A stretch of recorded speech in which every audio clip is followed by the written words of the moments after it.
శివుడు ఎందుకు రుద్రాక్షలను ధరించాడు? రుద్రాక్ష ఎలా పుట్టింది?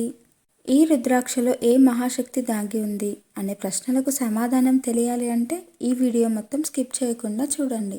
ఒకానొకప్పుడు హిమాలయ నిశ్శబ్దంలో ఒక మహాయోగి అనంత ధ్యానంలో నిమగ్నులై ఉన్నారు. అతను ఎవరో కాదు, మహాదేవుడు.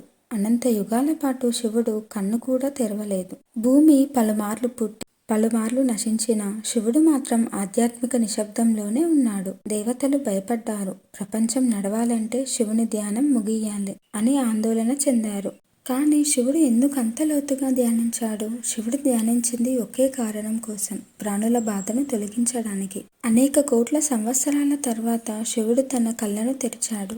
ఆ క్షణంలో శివుని కళ్ళ నుండి 2 దివ్య కన్నీటి చుక్కలు జారాయి. అవి బాధతో వచ్చిన కన్నీళ్లు కావు, అవి కరుణతో వచ్చిన కన్నీళ్లు. ఆ కన్నీళ్లు భూమిని తాకిన వెంటనే భూమి కంపించింది, వెలుగు ప్రసరించింది. అక్కడి నుంచి ఒక ప్రత్యేకమైన వృక్షం మొలిచింది. అది రుద్రాక్ష వృక్షం. దాని గింజలే రుద్రాక్షలు. రుద్ర అంటే శివుడు, ఆక్ష అంటే కన్ను, అంటే శివుని కన్ను, శివుని కరుణా రూపం. శివుని కన్నీటి నుండి పుట్టింది కాబట్టి రుద్రాక్షలో శివుని ఏకాంత శక్తి ఉంటుంది. శివుడు యోగేశ్వరుడు. యోగులకి అవసరమయ్యేది స్థిరమైన మనసు. రుద్రాక్షలో ఉన్న అయస్కాంత తత్వం మనసును ప్రశాంతంగా చేస్తుంది. అందుకే శివుడు ఎల్లప్పుడూ ధరించేవారు. శివుడు అసురులని, ప్రతికూల శక్తులను నాశనం చేసే దేవుడు. రుద్రాక్షలు సహజంగా నెగటివ్ వైబ్రేషన్లను గ్రహించి తుడిచేస్తాయి. ఇవి శివుడికి ప్రాకృతిక కవచం. శివుడు వైరాగ్యానికి ప్రతీకం. అహంకారం లేని, దేహాభిమానం లేని మహానుభావుడు. రుద్రాక్షలు సాధన, తపస్సు, విచ్ఛిన్న భావాన్ని సూచిస్తాయి. అందుకే శివుని అలంకారంలో ఇవి ముఖ్యమైనవి.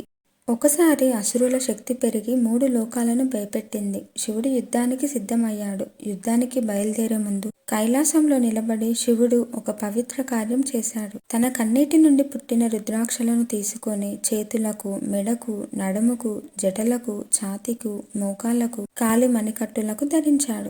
అప్పుడు శివుడు ఇలా ప్రకటించాడు: ఈ రుద్రాక్షలు నన్ను రక్షిస్తాయి. ఇవి నా భక్తులను కూడా రక్షిస్తాయి.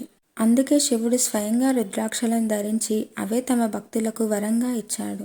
రుద్రాక్షలు సాధారణమైనవి కావు. అవి ఆ పరమశివుని కన్నీటి రూపం. కరుణ, శక్తి, శాంతి, తపస్సు, జ్ఞానం, రక్షణ అన్నీ ఒకే గింజలో నిక్షిప్తంగా ఉంటాయి. అందుకే శివుడు రుద్రాక్షలను ధరించాడు. అందుకే రుద్రాక్షలను శివుని ప్రత్యక్ష ఆశీస్సులుగా భావిస్తారు.